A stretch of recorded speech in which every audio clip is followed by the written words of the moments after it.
Everyone, and welcome to the African Caribbean Institute of Jamaica, Jamaica Memory Bank. My name is Georgette McGlashan Miller, and I'm a research fellow here.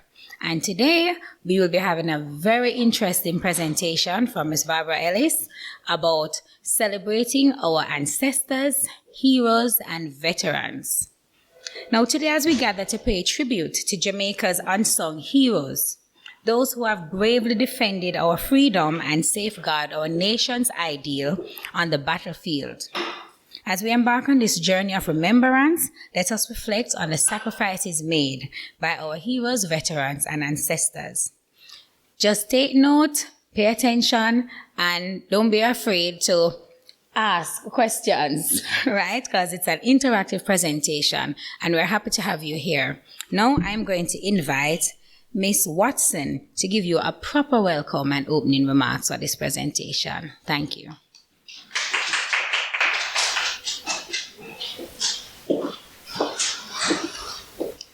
Okay. Good morning again, everyone. Come closer. Okay. On behalf of our director, Dr. Kurt Henry, it is my absolute pleasure to welcome you all to the African Caribbean Institute of Jamaica, Jamaica Memory Bank. I wish to acknowledge the presence of our guests who are with us today, namely the teachers and students from the Papine High School, and friends and all the friends of the ACIJ, and also our documenting team from the CPTC. The ACIJMB was founded by a means of a cabinet submission in 1972, and the mandate is to deepen public awareness of the contribution of African cultural attention to the Jamaican social ethos through the documentation, preservation, presentation, and display of information on all aspects of Jamaica's folk culture, with a particular emphasis on the African heritage. It does work in the areas of research, documentation, and archiving. Over the years, the division has developed an extensive research and documentation program, amassing an impressive collection in various media formats. The ACIJJMB has been served by a cadre of highly skilled and qualified researchers whose expertise has extended over a variety of disciplines, including history, political science, linguistics, and ethnomusicology. The unit has conducted a number of individual as well as corporate projects, varying from the audiovisual documentation of folk forms to the production of research papers and publications. The ACIJMB has built up an archive of primary research materials on various aspects of Jamaica's cultural heritage, including religious expressions, dance, music, folklore, foodways, and folk medicine. A very important part of the research and documentation work of the ACIJMB is the ongoing oral history project, the Jamaica Memory Bank. And its primary aim is to collect information on Jamaica's social history by recording the stories and knowledge of our elderly. And this has sought a change not necessarily for elderly persons, but for persons who have this knowledge, this bank of knowledge, and is willing to deposit them to the collection. The research and documentation efforts of this division have produced a vast collection of media documentation which is made available to the public. The collection has made the ACIJMB a central portal for the study of African presence in Jamaica and the wider community. And today's presentation, titled Celebrating Our Ancestors, Heroes and Veterans, will be done by our presenter, Barbra Ellis. And it was noted that during his lifetime, Marcus Garvey would constantly remind the world that they are indebted to Africa for the benefit of civilization. If he was present here with us today, Garvey would no doubt reiterate that saying, Africa as the lead player in the origins and evolution of humanity. This presentation will evaluate the invaluable contribution of our ancestors, heroes, and veterans of World Wars I and II. Additionally, it provides information to transform the perceptions of adults, children, and youths in how they view themselves, the motherland Africa, and their place in the world. And as they would say in Jamaica, humanity started in a yard. I will now turn over to Miss Marcia Hall.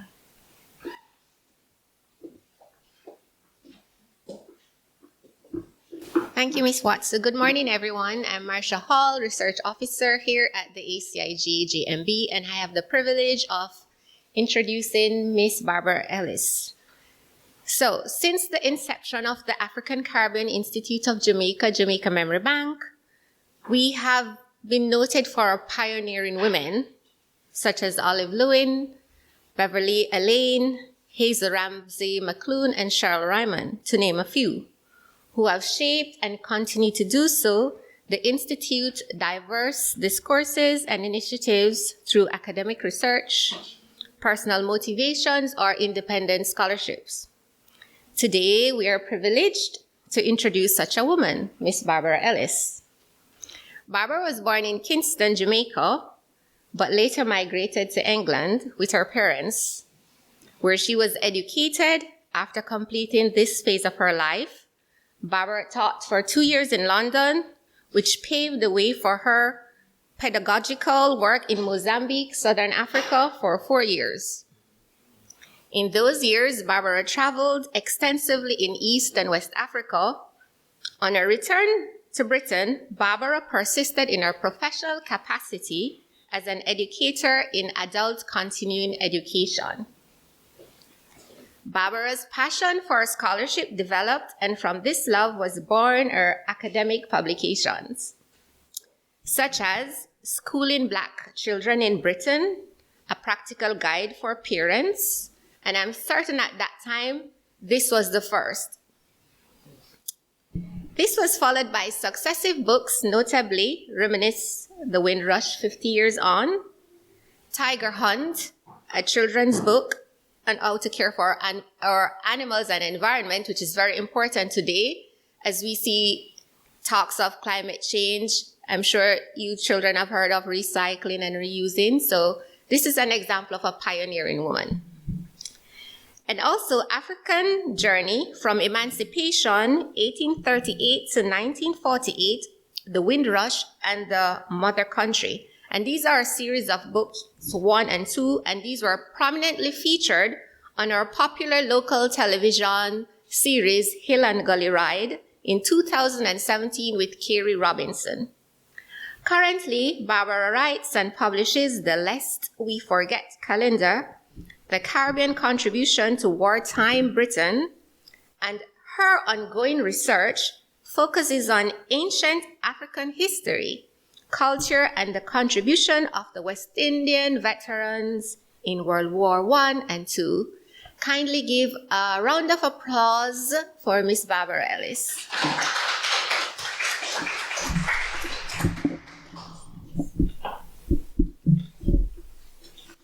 All right, good morning, everyone. Really nice to see you. First thing I must say, I am a teacher, a retired teacher. So could you bear with me as I take you through my program? I hope you're going to really love it. And I'm going to start with who likes Anansi? Yeah, we all like Anansi. Everybody knows about Anansi. So I'm going to start with an excerpt from a book that I'm doing at the moment about Anansi. And it's called Anansi's Journey. And Anansi is talking about how our ancestors are important to us, because in Africa, your ancestor is the primary person. You never forget your ancestor, and you never be horrible to your ancestor. So he's saying the ancestors concealed in their burial places waited to reveal their priceless contribution to humanity. They have been extremely generous. Our ancestors have been really generous. They watched as their birthplace was passed over in the debate about human evolution.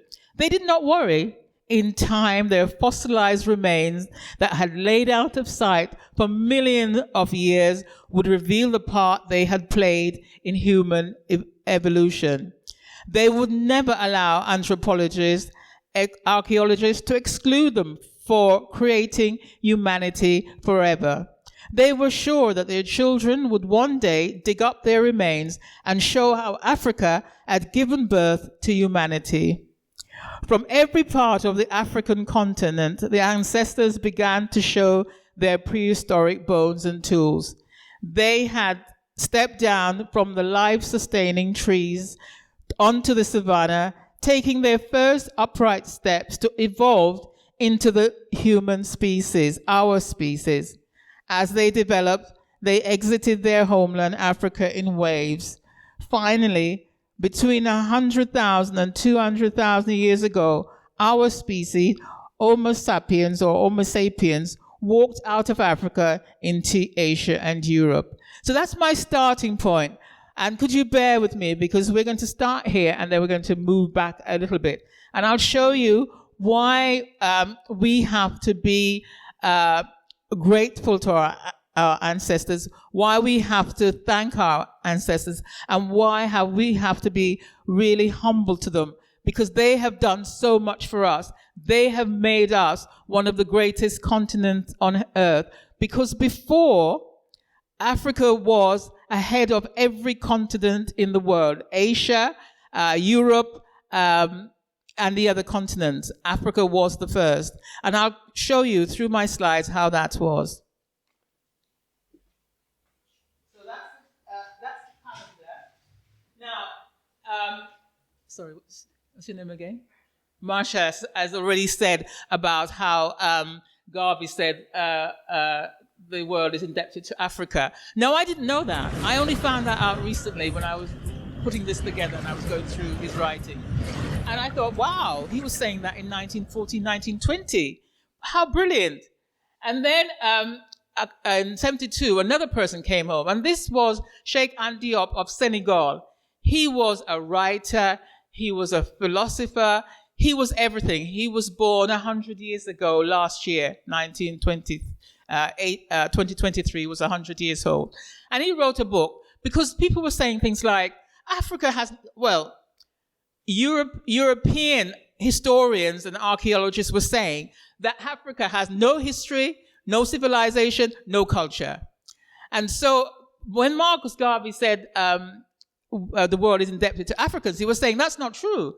The world is indebted to us because we gave the world civilization. Things like architecture, medicine, agriculture, mathematics, science. We were the one who were the first.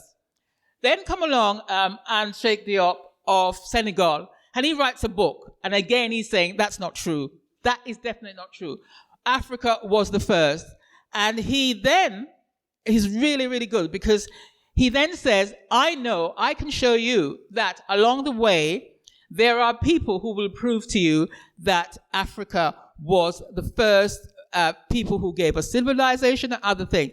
And so he mentions these two people, the Leakeys. Now, I want to, before I go on, is to remember Beverly Hamilton. Beverly Hamilton has spent a lot of time in this institution. One day I was coming in and she was going out. And when she died a couple of years ago, and she was a true Garvey person and really committed to Africa. And every time I came to Jamaica, she'd say to me, do something on Africa. And and this was at Liberty Hall, and we'd have the support of the Rastafari movement and her close friends. And there were always, and people from St. Thomas, there's a group from St. Thomas who used to always come in to hear about, they wanted to know about Africa. So I want to remember her because she's one of the great Jamaican women who sometimes may slip through the net. But she kind of laid the foundation for what we have today. And if you look at old film strips done by CPCT, she's on it sometimes. Kerry Robinson, again, another person. Beverly loved Africa. Kerry also loved Africa. And when I read his autobiography, he said one thing that always makes me laugh. He said when he got to Africa, he had lots of hosts. And every evening they'd come to try and take him out somewhere to give him a good time. And every evening he ended up in the same place. Yeah? And when I was writing African Journey, I read his books. I read them here. And I bought them online. And when I took African Journey to him, almost the next day he phoned me up and he said, "Oh, can I come and talk to you about it?" And I was so impressed, because I thought, oh, he couldn't have read it that quickly. But again, I think it was his love for Africa because he's actually been there. Okay. Yeah, so at the end of the session, we will see how, in the end, Africa is the mother of civilization, the father of civilization, and the mother of humanity. And we get some help from Pamela Willoughby because she actually tells us how technology has changed a lot. And we can use technology to prove that Africa is the mother of humanity and that humanity evolved in Africa. But I'll tell you a little story before I move on. As I was coming down on the bus, there was a lady on the bus and she started preaching. Yeah? And she was really preaching. And she did a bit of my presentation because she said, God created man, and then he said man shouldn't be alone, so he created woman out of his ribs. And I thought, that is a bit of my presentation. And then she said, God created the earth. But today, we've got to look at both. We've got to look at what the Bible says about how the world was created, how man and woman was created. And we've got to look at the other side, which says there was an evolution of us as a people over millions of years. Yeah, and so Cheikh Anta Diop from Senegal was talking about the leakers, and he said the leakers are going to change the whole thing for us because after the African countries and the Caribbean got independence and they weren't ruled by the British anymore and the Europeans, these people came in, and Louis Leakey was born in Kenya of missionary parents. And apparently, he used to run around with all the African boys and do everything that they did. So he was a kind of a real African. So he went to university in London, became an archaeologist, and came back. And he knew that the Germans had colonized Tanzania.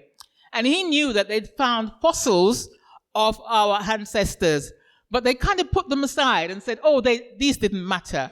Only the fossils of the Europeans that we found in Europe are important because they actually said humanity started in Europe and then went to Africa. But as we will find out, that wasn't true. So he knew that these fossils were found. So he decided to do his own research. So him and his wife went out and they started searching everywhere and excavating Africa to find out what was happening. But lo and behold, they found remains of our ancestors. And they charted it. And Lewis found the first Homo sapien, which is a modern human. They have old, ancient humans, and then they have modern human. It's a progression, yeah? He founded that. And then years later, his wife found the first footprint in Tanzania that a human person made. So when their research came out, people were saying, but they were still denying it, saying that, this couldn't happen. Everything was happening in Europe. All the things they excavated in Europe was okay, but in Africa, it wasn't. So they kind of moved it on. And then, so this is what I was saying about the woman on the bus, saying that God created the earth. and then he created man and woman, and that's the way it is. But we're talking about looking at both sides and deciding what you think it is. Then we come to Pamela Willoughby. Now, Pamela isn't black. She's white. But she talks about her ancestors. Her ancestors came from Africa. Yeah? And that's what she's all about. And she says, this is how this happened. She said, before, everybody denied it. But now that we've got technology, the kind of technology we have on our phones and that kind of thing, you can easily trace back where human beings evolved. And she said you can use DNA, your DNA. You can use lots of other things. Before, they only used carbon, and that was very limiting. You could only do 40,000 years. But now you can go right back and find out where the first human person walked or developed. Yeah, and she said, she gives us them, and she said, chronometric data techniques reveal our measuring in calendar years. So they can measure it. Mitochondrial nuclear DNA measures a chromosome, and that takes you right back. So the chromosome stays with the mother, not the father. So they can measure it back for thousands and thousands of years. So that's how we now are saying that humanity evolved in Africa and not in Europe, because this new technology dates it and makes us know. Nobody can deny it anymore.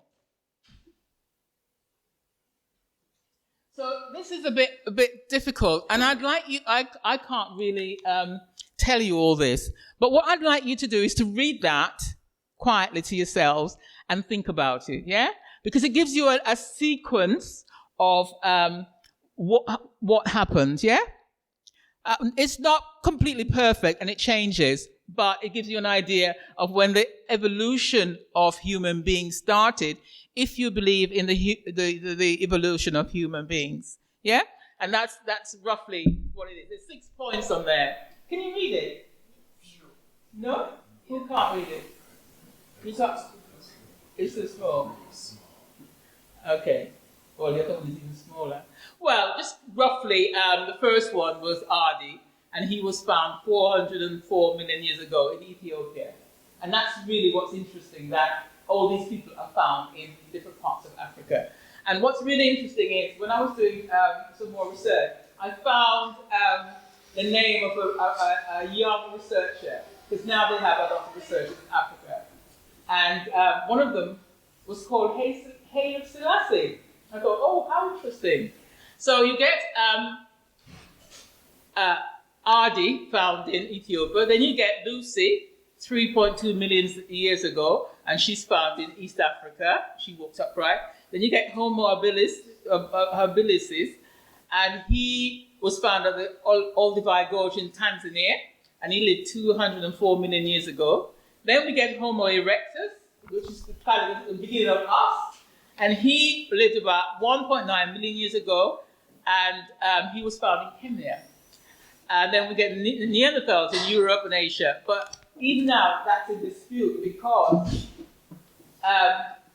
they found out that it was actually in Africa years and years ago. It's just that they didn't have the technology to actually measure that. And then we have modern humans, and that's us. We are modern humans, and we are called Homo sapiens or Homo sapiens, yeah? And and we come out of, they found the remains in Ethiopia, yeah? So basically that's what it is. It gives you a chronology of how long it took, 4.4 million, and some people even say 7.4 million years ago, if we went back, yeah? So that's just one thing. Right, so that's that. Now, well, that's a bit easier. So here are the amount of where they found them. They found in all those places, Ethiopia, South Africa, and this is spread right across Europe, yeah? Right across Africa, that you found our ancestors' remains in all these places. And when they actually began to date it properly, we found that we had the oldest ancestors. The oldest ancestors came from Africa. And when I'm talking about ancestors, I'm not talking about our ancestors, black people's ancestors from Africa. I'm talking about ancestors from the whole world. Yeah? If you're Chinese, if you're Indian, whatever you are, your ancestors came from Africa. And sometimes when I'm in London and listening to the radio, they say, when our ancestors walked out of Africa. And that's not black people talking, that's white people acknowledging that their ancestors came from Africa. So that's why our ancestors are really, really important. Now, you might not be able to read that because that's a bit difficult. So, the mic, yeah, keep in mind. Okay. Yeah. So really what that is about is that, as I said before, the Europeans are always saying, oh, no, it didn't happen in Africa because Africa didn't have any culture. Africa didn't have any civilization. Everything happened in Europe. And so if they found remains in Europe, they'd say, oh, this started in Europe. But there was a guy in South Africa, and he was from Australia, and he found some remains. And he said, this is definitely African. And everybody said, no, it can't be African. You know, Africa doesn't produce this kind of thing. This is somebody else. And luckily, somebody else came along and said to him, right, I believe him, this is true. And from then on, they got the recognition that a lot of our ancestors were actually the first humans. And it does say up there that Charles Darwin in his book, 1871, did say it. But again, he wasn't committed to actually pursuing that line of thought.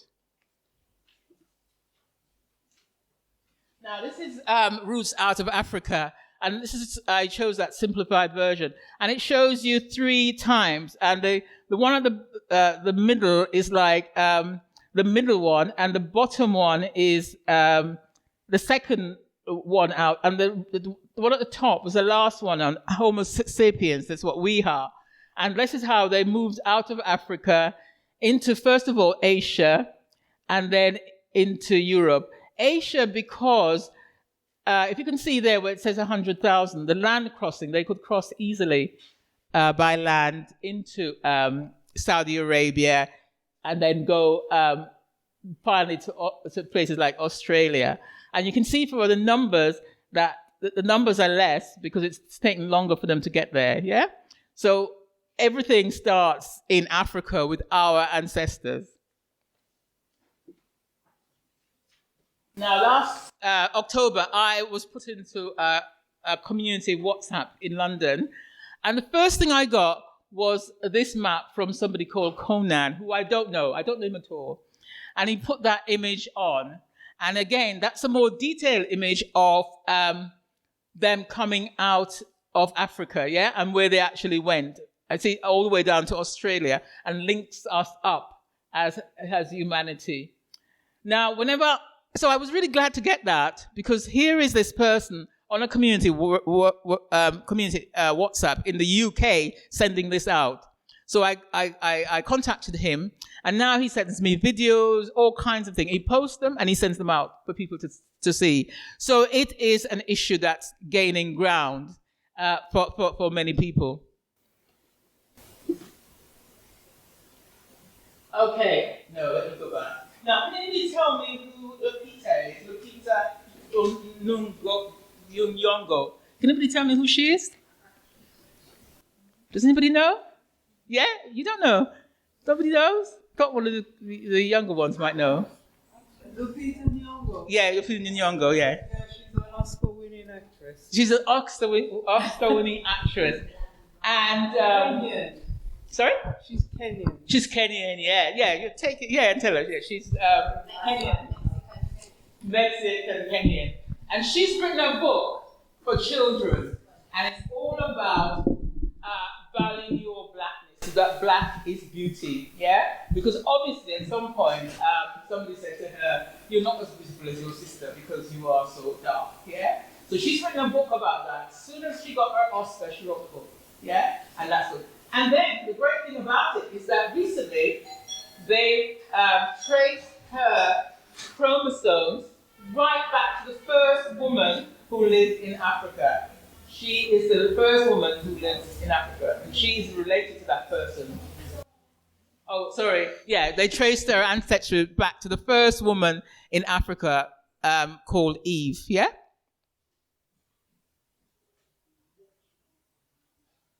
So we're back to Marcus Garvey. So he was right, wasn't he? He said the world is indebted to Africa for civilization. And what's good about it, that he said it in 1914-20. He was right. He was adamant. He was sure. Nobody could change his mind. Nobody could say no. He forced that. He believed in it because he knew that people could be whatever they wanted, and he knew Africa had the potential. Now he turns up again in the second part of my presentation, which is about the calendar. In 1914, Marcus Garvey was in Jamaica, and he was setting up UNIA. And the First World War had started, and the white Jamaicans were just leaving. They were just putting everything down and going to Europe. They were going to fight against Germany. So, of course, the black people in Jamaica volunteered. But there was a man in England called Kitchener, and he was in charge of the War Office. And he said, no, the black people can't come. We don't want you. But Marcus said to them, you go. And again, just like when he said Africa gave the world civilization, again he said, you go to Europe to fight the war because you are brilliant and you're going to be really, really good. So obviously everybody wanted to go, and they signed up to go. But the British said you couldn't go. But they waited. They waited. The whites went off. The blacks stayed. Now, at the beginning of the war, Germany was a very strong country in 1914. And basically, Britain lost a lot of its men. 250,000 either dead or hurt. So they couldn't fight. So then George V of Britain, the king, came along and said, all right, men of the empire, of all the empire, that's included the Caribbean, India, bits of South America, the Far East, come and help Britain. So at that point, they set up the British West Indian Regiment, and it was formed in a coastal town in southeast England, and then they allowed black men to volunteer, and 15,600 volunteered from across the Caribbean.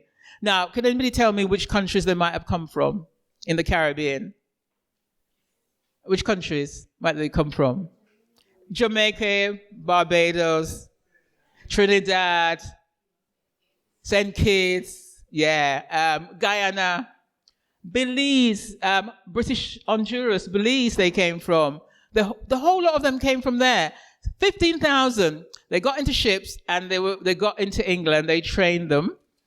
But then they turned out and they said, you're not going to fight on the front line. We don't want you fighting. We don't want black men killing white men, even if they're Germans.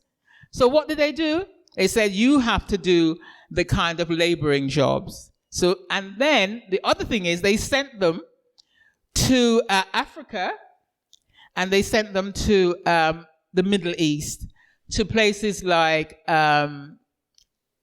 Gaza, Palestine, where we have the war at the moment. Yeah, they sent them to Tanzania, sent them to Egypt. So in a way, Garvey did get his wish that they did go to war, and they did end up in Africa fighting the Germans. They fought the German black soldiers. They didn't fight German white soldiers, just German black soldiers. They fought in Palestine, Turkish troops, because the Ottoman Empire, Turkey, was on the side of Germany. So they fought Turkish troops, yeah? Yeah, and the other thing is he wanted Britain to give them concession because he knew they're going to be so good anyway. He said, you're going to walk it, and Britain is going to give us concessions, and we'll be able to rule ourselves. Now, one of the people in one of the heroes of the war was Norman Manley, and he was in London, England, in 1914. He was at Oxford studying law. And at the time, all the male signed up for the war. And he signed up. And he was trained in a little place called Deptford in London. And I know Deptford because when I was young, my mother used to take me there every Saturday to go shopping. And Deptford was a kind of rough place, where you could get cheap things and all that. So when I read that he trained in Deptford, I felt really good, because I know Deptford. I've been to Deptford. Yeah, so he was in Deptford. And when he first went to training, they called him Darky. This is from his own autobiography. He said they called him Darky. And he said, don't call me Darky. So they all called him Bill. But they liked him because they found out as they went along that he knew a lot. So if they wanted something, they'd go to him. And they were really good, yeah? And so because he was so good at what he was doing, even though he couldn't fight on the front line, he only had to set up guns for the white soldiers to fire. He was very good, and they made him an officer. But when they made him an officer, the white officers refused to work with him. They just refused to work with him. So you know what he did? He just stepped down and went back to fight in the trenches, setting up guns. And the trenches were horrible, horrible. He tells you he would see hands sticking up, he would see heads sticking up, you would see toes sticking up, you'd see rats, and it was just mud and gore, yeah, all the time. And he chose to give up being an officer and to go back to work with the men setting up guns. Don't you think he's fantastic? What a great ancestor that we have, yeah? So that's why we've got to value our ancestors, because wherever we turn, if we look at the ancestors evolving in Africa, they're wonderful. If we look at Norman Manley in the trenches in 1914, he's wonderful.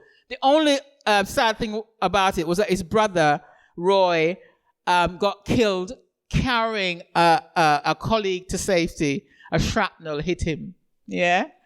So our hero, so he's an ancestor, he's a hero, and he's a veteran, yeah?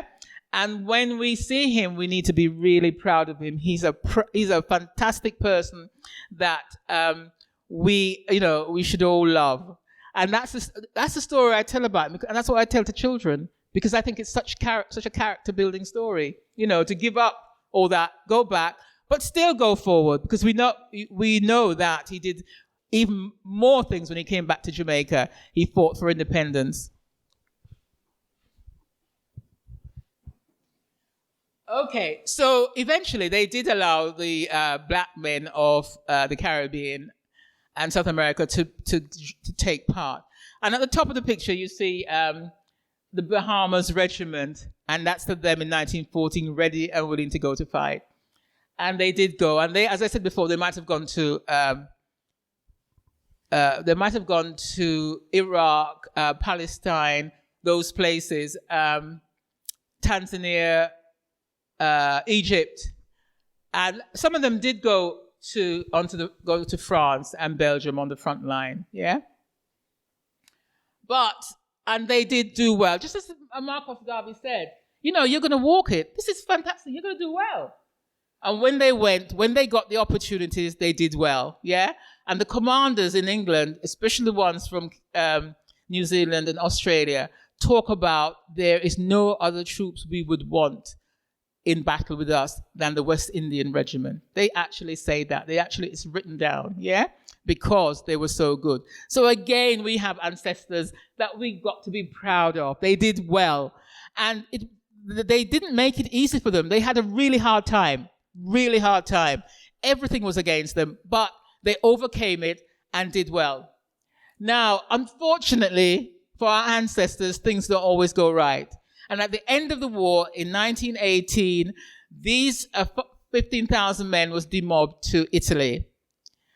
And do you know what they did to them? Something horrible. something horrible. They put them to clean toilets.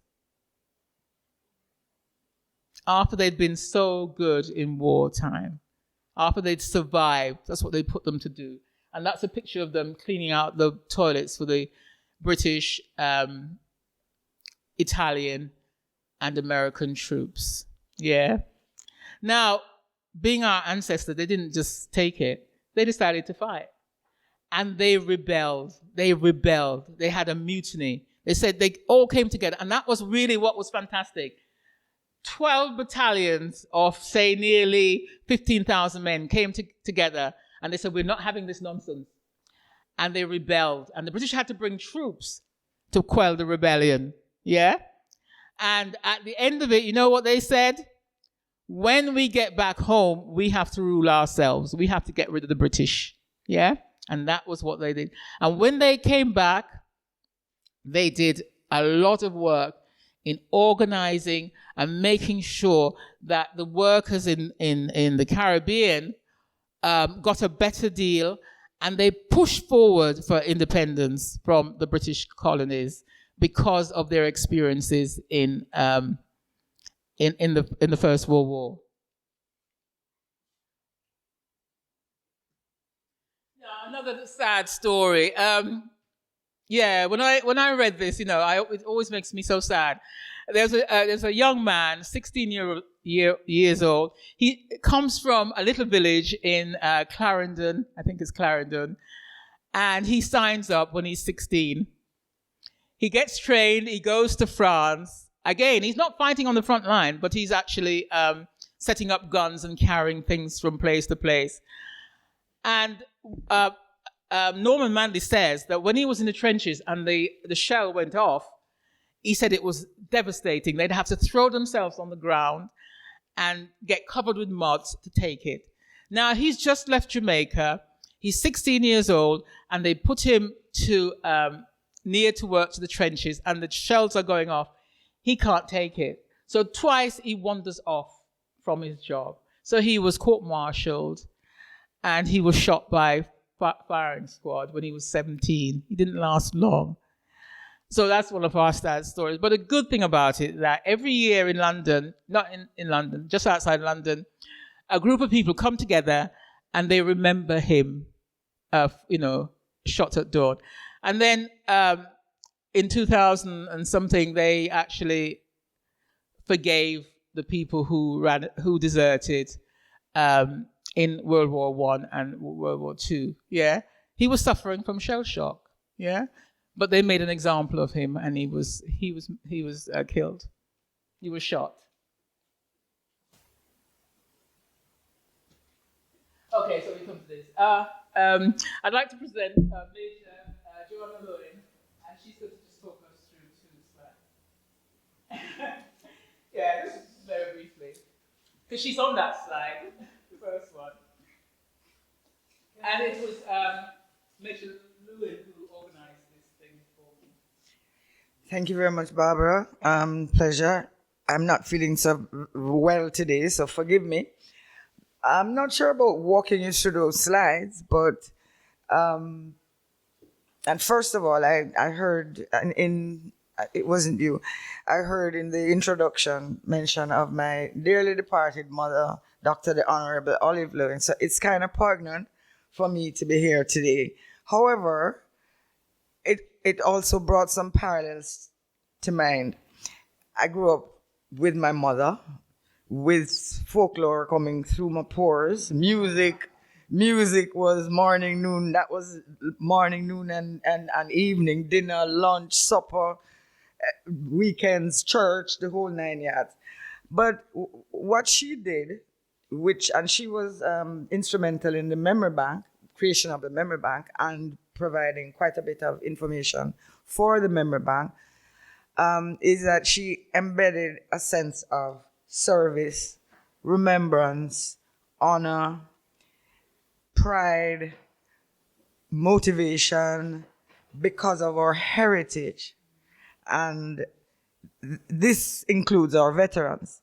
So I'm a past serving officer of the Jamaica Defense Force. So I'm a veteran too, but perhaps not quite to this, with the glory of those. But youngsters, just to let you know, and this is not me patting myself on the shoulder, but I think it's very important. I was the first female to attain the rank of major in the JDF. It can be done. I joined the JDF.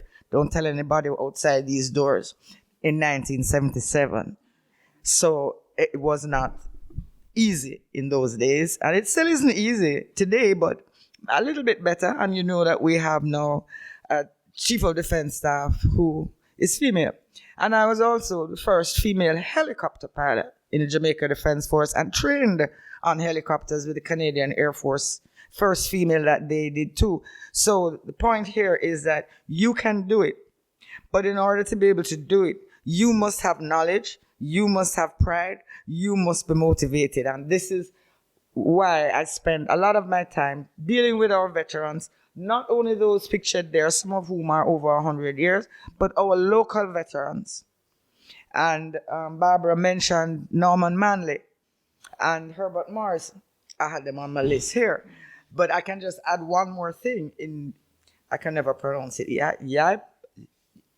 YPRES.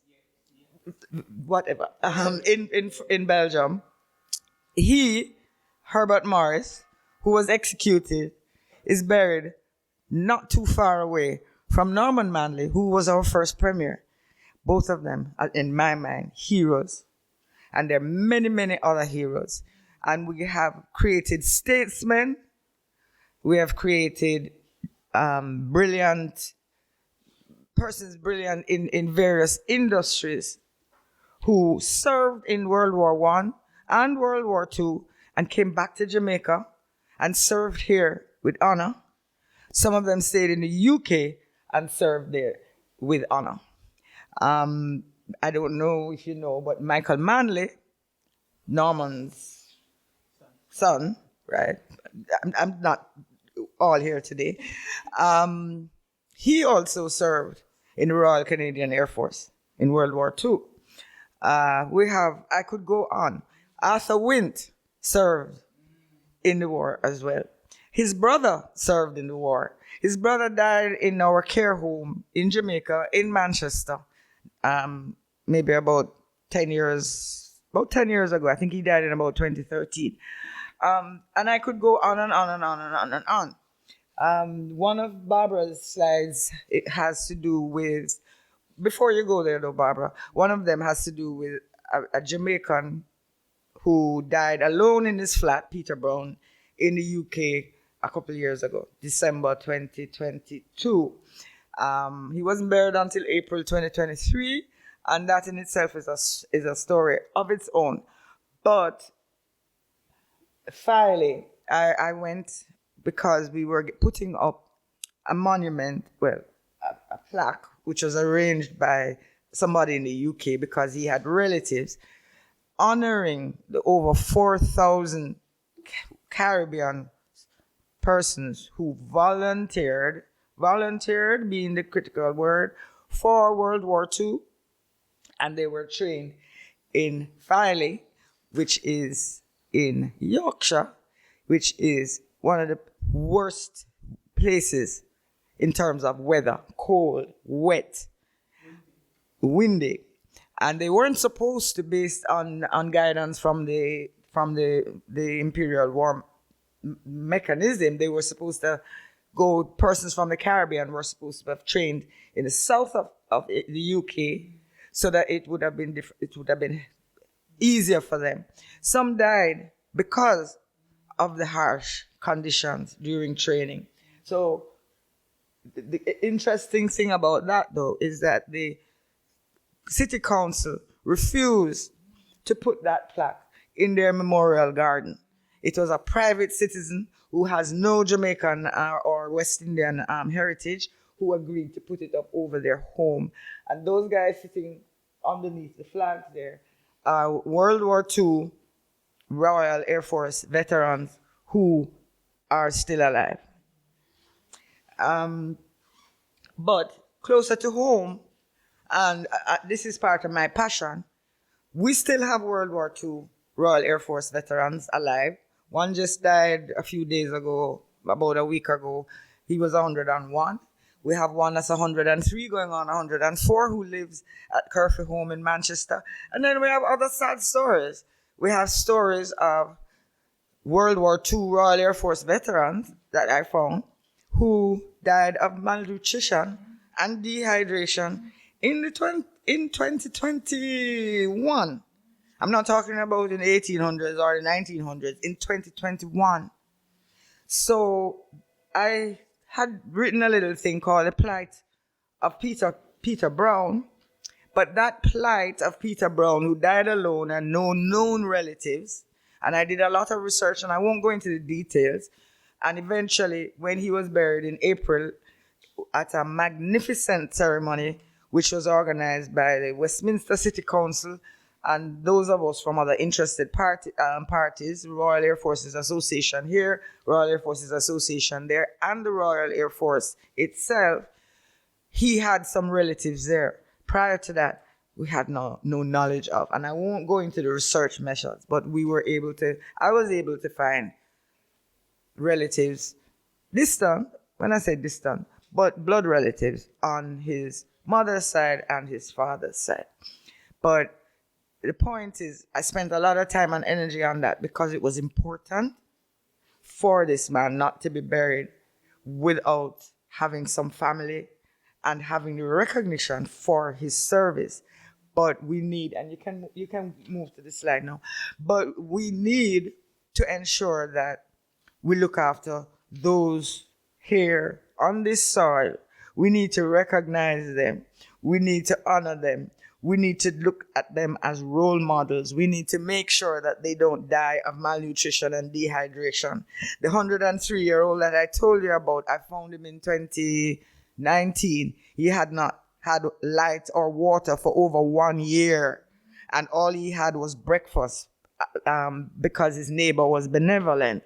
That's unacceptable. That's totally unacceptable. But these guys volunteered. They served. They helped us to be here where we are today as a free nation with free speech, not speaking German, and not under any very harsh regime and able to make decisions for ourselves. We had over 6,000, well, I think it's 6,000 based on a list that I have, Jamaicans who volunteered for World War II. World War I, we had Robbie Clark, who was the first black Jamaican pilot in what was then the volunteer force in terms of pilots. And then that became the Royal Air Force. So he was the first black Jamaican in the Royal Air Force. That is something that we should be proud of. Do you know that his daughter is still alive and lives in Jamaica? She was the first pro-vice chancellor of the female pro-vice chancellor at the University of the West Indies, Dr. Marlene Hamilton. Right? So there is a lot of history. It is very rich. I could stand here for the whole day and talk to you about our veterans and why you must have pride. We must all have pride, and we must ensure that we have knowledge. So presentations like this are important to expand our knowledge. And so if there's anything else you want me to say, Barbara, but I think that kind of covers it. Those are some pictures of Peter Brown. And as I said, we eventually found relatives as far as Canada, and some here. His mother, we found eventually was of her mother, his mother's mother was Caymanian, married a Jamaican. And then it's quite complicated, but because of the envelope that we found, and we saw a little newsprint, something published in the Gleaner in, I don't remember what year, but long ago, saying that he had visited relatives. Peter had come to Jamaica to visit relatives at Cargill Avenue. Went to Cargill Avenue, and Cargill Avenue, as you know now, is mostly commercial. But the two remaining residence were occupied by a brother and sister whose surname was Brown. And they remembered, they have never really acknowledged knowing Peter's mother, but one of them, the other one has Alzheimer's, but the girl, the female, she remembers somebody visiting all the time, and she remembers her name as Hermine Coot. But Hermine, who is Peter's mother, her mother was a cook button. So I'm wondering if she heard as a child Coot, which was really cook. So that didn't pan out too much, but we also had an address that he, on the back of an envelope, found in his flat. And somebody in Stony Hill, I went to the post office, I left a letter there, and eventually the person collected the letter from the post office, and that started other things. And then I got further information. Researchers in the UK assisted and provided little tidbits, and eventually we were able to find some relatives in Canada who were related on his father's side. And of course, you had 100 persons coming forward to say, I'm related. Some of which I was able to disprove because it just didn't link in any way. But some of it's still there hanging in an abeyance. But the point here, I think, is that a lot of us took the time and the effort to ensure that Peter Brown did not die alone and be buried alone. And that is very important because you think about it. If any of you here end up like that, I think you would want to know that even strangers would care enough to go and try and make sure that somebody was there whose heart and blood were the same as what's running within you. So take heed from what you're learning here and learn more. And any day anybody wants to know any more about veterans, just give me a call. Thank you very much, Barbara. Thank you. Okay, the only thing I want to say about that is this guy, Cy Grant. He's from Guyana, and he was a prisoner of war camp. He went to a German prisoner of war camp during the war, because he was shot down over Germany or France, because Germany occupied France. And he spent most of the war in the prisoner of war camp. And the Germans wasn't really good to him. They said, oh, what are you? You're not white, you're not black. And they were awful to him. Now, he came back after the war and lived in England until 2012. And the black veterans who had been in the war, in the Second World War, was not recognized. There's nothing about them. They're completely forgotten. So he turned around and he wrote a book. And he wrote that book, A Member of the Indeterminate Race. And he listed every veteran who flew with him, every Caribbean and African who flew with him in World War II. Yeah? And so that's how we found the first bit about him. But he's important because he said, if we don't write our history, then it's our fault. Because if he hadn't written that down, it would have taken a lot longer to actually find him. And he had a really colorful, and all the veterans had this, had a very, very colorful life. He started off as going from Guyana to England, was a veteran, flew, but when he studied law, couldn't get a job. Difficult. So he went into entertainment, and he was a bit like Harry Belafonte. He was a famous actor and singer. And if you're lucky, you might see images of him on YouTube or something. If you put in Cy Grant, and he was really famous. Okay, let me quickly move on. Okay, and Ina Collymore went to England as a volunteer veteran, and she. When she arrived, they said to her, "Oh, you can go in the typing pool," and she was really plucky. She said, no, I'm not going to typing pool because I was typing in Jamaica. I'm not going to type here. So they gave her a lot of tests, and she passed them with flying colors. And they trained her to be a radar operator, and they sent her to she did radar operating in England and in France. Yeah. So, and she's still alive. She's 107 this year. Yeah. And your commander in chief met her, I think, last year when she was 106. Mm-hmm. Became the first female magistrate in Jamaica because she became a barrister. Yeah, she became the first female magistrate in Jamaica. She did her law studies in the UK and then came back home. And she was also the head of the Girl Guides Association for a very, very long time. She turns 107 this year. Yeah, so again, we've got this fantastic ancestor, veteran ancestor. She needs to be on the list of heroes. Too. Okay, so that's her. And she's going to be on the front of the next year's calendar. Okay, so that's what our veterans wanted. They wanted independence for the Caribbean. They wanted independence for the Caribbean, from Britain. They wanted the black man to rule himself. They were brave.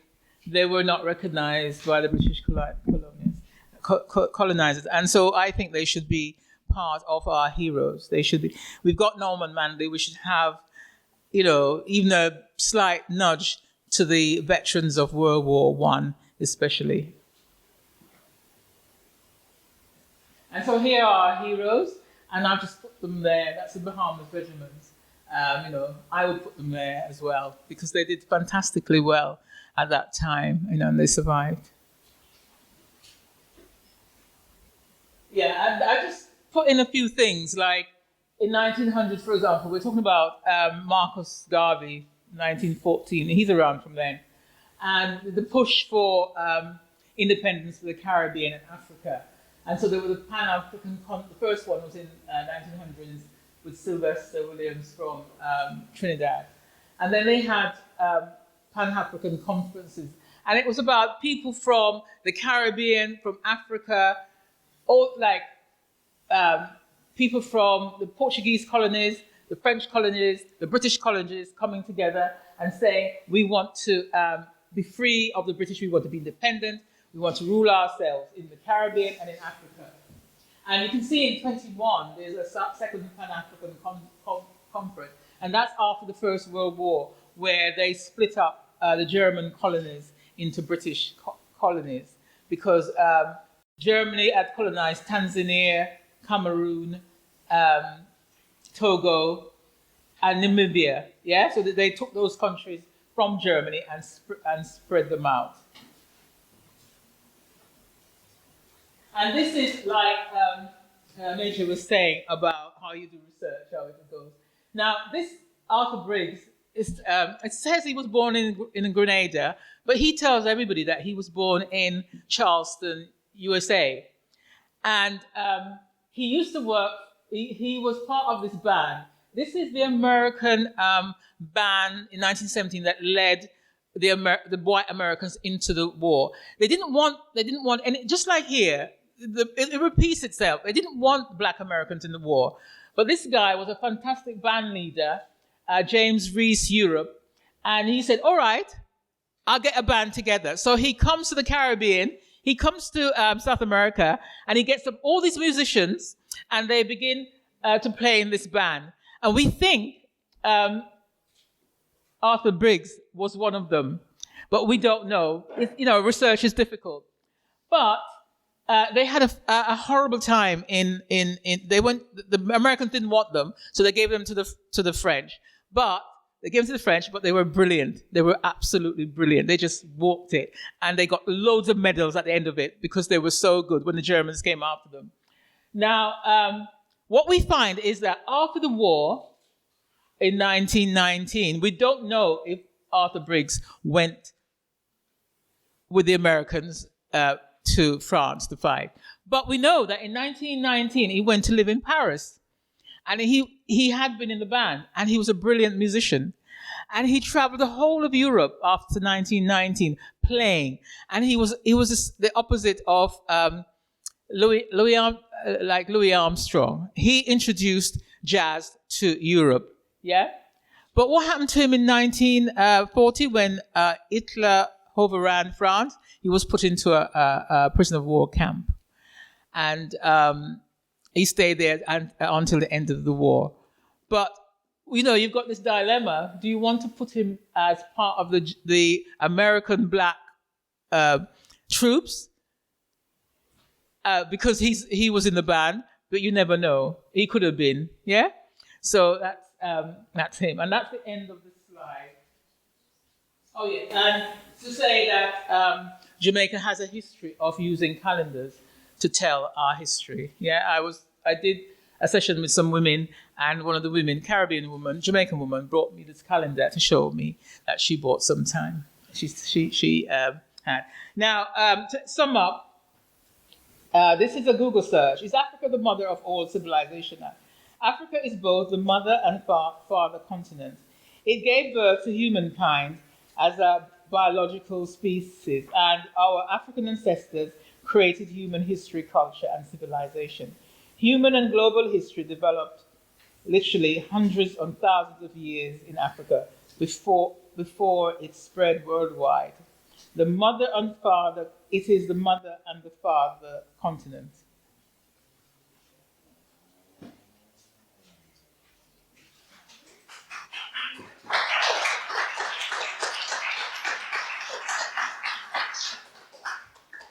I'm sure we can all agree that was a very, very good, informative presentation. I learned a lot of things.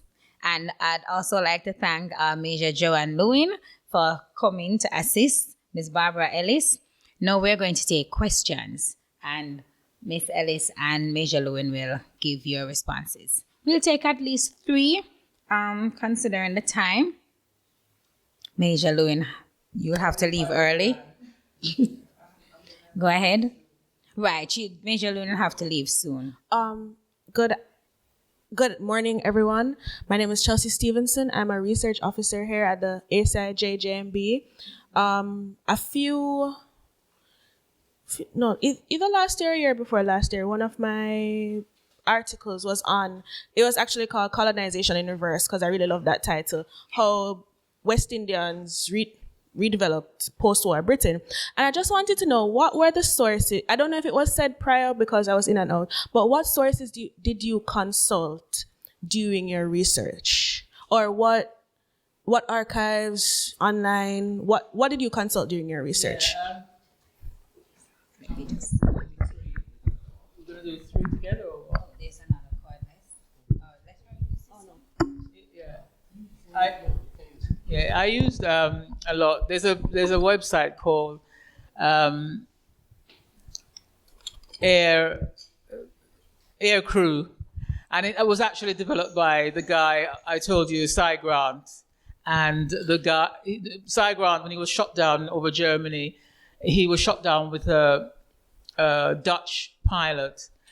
And after the war, they came together and they decided to set up this air crew for all the men who flew in the RAF, because they realized that they weren't remembered. These are mainly black African airmen. So they set up this thing, and families then put bits on when they die or something happens. They put a little bit, or they want them remembered, or they want information. Yeah. So I drew heavily on that, and there was a lady in England called Audrey Dougie, and she actually knew a lot of the Second World War people, and she has written articles on them, something called Historical Roots, I think.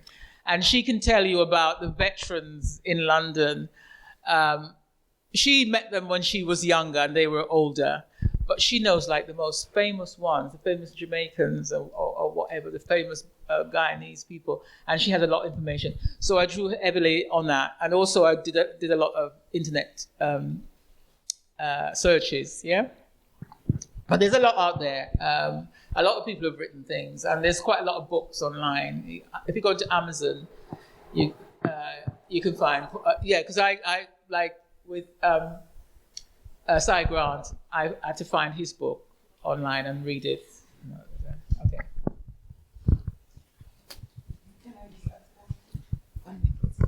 There is also the IBCC, International Bomber Command website. There are lots of resources, and I'm sure that Dr. Henry has my number, so you can reach out to me, or I'll give you my email. It's at the door, and I can give you some more resources. I can give you the Royal Air Force Museum in London. There are lots of resources.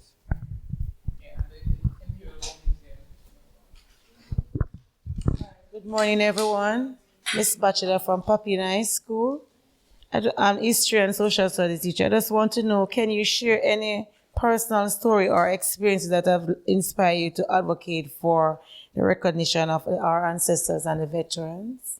Yeah, I think it was really growing up in England. I've got one. Growing up in England and always facing struggles, yeah? And not just me, but like family members, feeling you have to care. You're always worried about them because you never know what's going to happen to them because the society didn't really care for them or care for us. And so when I was growing up, I was very aware that, there were issues. And we always had to be like the person who made the effort to try and get things right.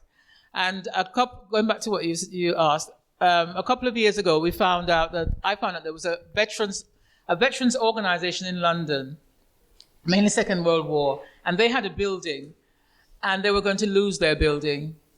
And so that kind of inspired me to do work around the calendar to kind of generate income so that they could actually keep their building, because it was very, very important.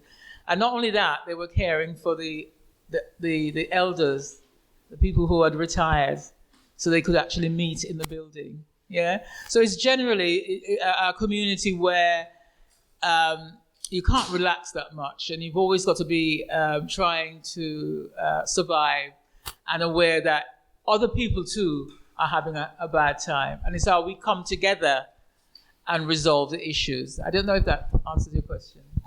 Okay. Do we have another question? Miss Ellis, I just wanted to ask, how can we reconcile the past given the current realities, particularly with the Windrush scandal in recent times? And how has your travels across Africa, particularly Mozambique, influenced your writings? Yes.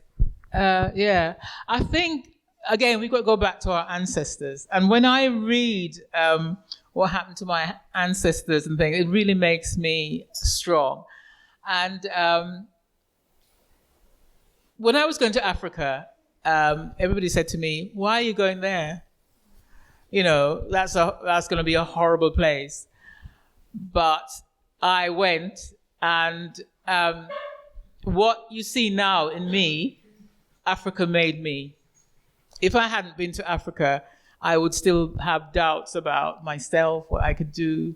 Because living in a European society, things are a little bit easier because you don't worry too much about, well, now they do, but then you didn't worry too much about foods and things like that and clothes. You had those kind of comfort, but you never felt confident in yourself. You never felt proud of yourself, yeah? You always had doubts. Can I do this? Could I do that? But when I went to Africa and I came back, I could do anything. I could change the world, I learned so much, because I was among people who were like me. And another thing, and some more ancestors. There were some fantastic Jamaicans in Africa at the time. Well, fantastic black people from all over the world, America, whatever. And they were just it was like, you've come to Africa? Well, we are older, we know some things, we are going to teach you. So I learned a lot from them, yeah? And when I came back from England, I used to always think, what would that person do? I think about an ancestor. We had fantastic Jamaicans doing fantastic things. We had people at the University of Dar es Salaam who set up the business department, wrote the whole thing, trained the whole of Tanzania's government. Yeah, we had people like that. We had Horace Campbell writing Rastan Resistance. Yeah, you had those kinds of people. So the doubts I had in England about myself, because we weren't really celebrated, I learned in Africa that I am important, I know a lot, and I can do a lot. And also living the process there, I realized that you can do anything you wanted to do, really. And so I hope that answers your question.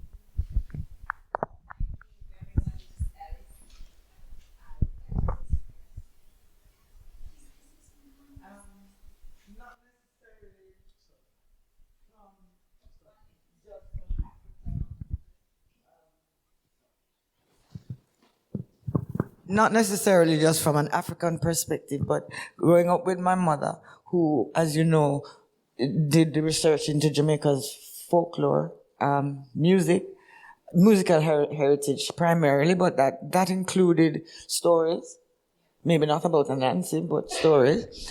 And I remember several years before she died, before she started losing her cognitive skills, they did something at Arnold Road, honoring her. And Edward Siago, who is the person who initiated the folk music research, spoke, and Mommy spoke, and then had asked me to speak. And I said in my speech, and I was much younger then, that they had failed. They, as in Mommy, Uncle Eddie, everybody, because up till that time, a lot of people still only knew carry me a girl instead market, nakakwate what sell. Number one. Number two, I'll never forget when my mother did the musical interpretation of Linstead Market, she arranged it, and she was a professionally trained musician. She arranged it as a lament, because it's carry me a go and Linstead Market, not a quality would sell. It's not something to jump up and down about. This is what the people were suffering. So to add to the answer that Barbara gave you, take pride in our own heritage. Learn more about our own heritage. We have some of the most beautiful music in the world. We have some of the greatest stories. We need to take pride. We need to develop it. We need to develop it as a nation more so that it's integrated in schools, etc. And that is how you help to bridge that gap between yesterday and today, by having pride in our own. Because it is something that we should have immense pride in. Thank you. Thank you very much. I know we said 3. I was going to ask also that what are some of the lessons that we can learn from the sacrifices of our ancestors and the veteran? And because we have students, how can we apply it to our daily lives, you know? I think what Joanna said about having pride in yourself, yeah? It's about, when I did the children's book on Tiger Hunt, at the back of it, I did a thing at the back, and it's what because these kids are like little tiger champions, and at the back of it, I did things like always do your homework, help your mother to clean the house, yeah. Think about how you spend your money because your parents have to work hard for it, yes? Those kinds of things that people need to do, children need to learn, those kinds of things. Help at home, basic things. But that is character building because they learn skills and they learn how to get into routines and they got into practice. And you have to have routines. So I think those are the kinds of things that, going back to what Jenna said, the very basic things you need to have. And that's what children, I think, need nowadays. Because sometimes people think we are modern, forget about what our grandparents did. But those are the things that keeps us. And that's the things that we learn. Nowadays, I go back always to what my auntie said, what my granny said, what my mother said. Oh, that's what they meant. Yeah? But I can go back and have that foundation. If kids here don't have that, then it's going to be difficult for them in the future because they have nothing to go back to. Yeah? Yes, we'll take the final one. It's the very last thing. I think I should say something. Can I just recommend a book? It's called My Uncle Robert. It's written by Beulah Coombs. Yes, and it's written for young people. That's why I think it's important to mention it. If we're talking about how we learn the history, it's actually written for grade 6 to grade 9, and it's about discovering the uncle 100 years after that he was a soldier. He volunteered from Jamaica, from Clarendon. He was 16. He lied about his age. So that's why that story about that boy who was I nearly said murdered. I mean, who was shot, right? He was probably too young. He was too young. He shouldn't have been there. You have to be 17. And this story of Robert Smith is about somebody who went into the First World War and died and is buried in France. So it's available on Amazon if the teacher is interested in that kind of backstory.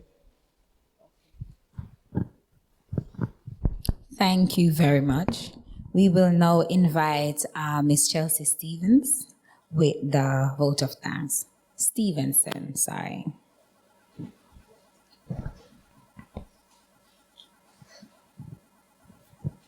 Good morning, everyone. Again, I seem to have, oh, nope, I didn't lose it. I thought I lost my vote of thanks paper.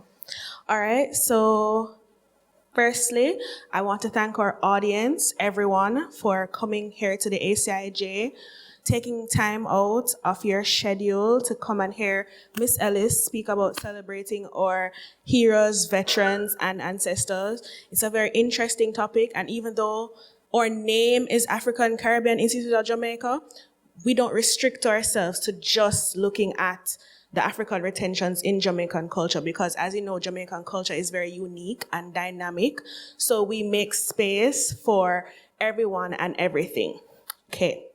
So firstly, I'd like to thank our presenter, Miss Barbra Ellis, for approaching the ACIJ JMB to host her event. She is an immense wealth of knowledge, and we're very happy that she decided to impart some of it on us today. Ms. Ellis, please continue your work. This topic is something I'm quite interested in ever since the Windrush scandal. It's not something that's really taught here. If you know about the Windrush generation, but it's not something that's taught, and I think that it needs to be a more central part of our curriculum. So thank you very much. Thank you to the staff here at the ACIJ JMB, particularly Mrs. Georgette McGlashan-Miller, who coordinated this event.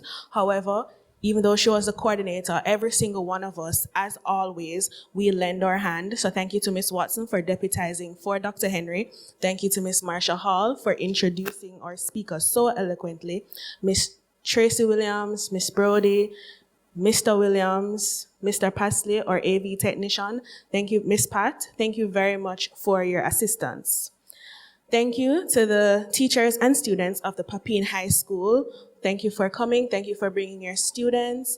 Hopefully, you integrate some of what's taught here into your lesson so it sticks with them. Thank you to Major Joanne Lewin for coming as well. We really appreciate you. as most of you will know, hopefully, that Dr. Olive Lewin is a focal figure in the Jamaica Memory Bank. She started it all. A lot of her, we continue her work here. So thank you, Major Lewin, for speaking about this topic. Thank you to everyone. I ran out of people to thank. Oh, thank you to the CPTC team who came to document for us. Thank you very much. Big up yourself. Oh, all right. So I'm getting a cue. Okay, so we have some refreshments at the back. So I think we're finishing now. So enjoy yourselves. Enjoy the rest of your day. Thank you.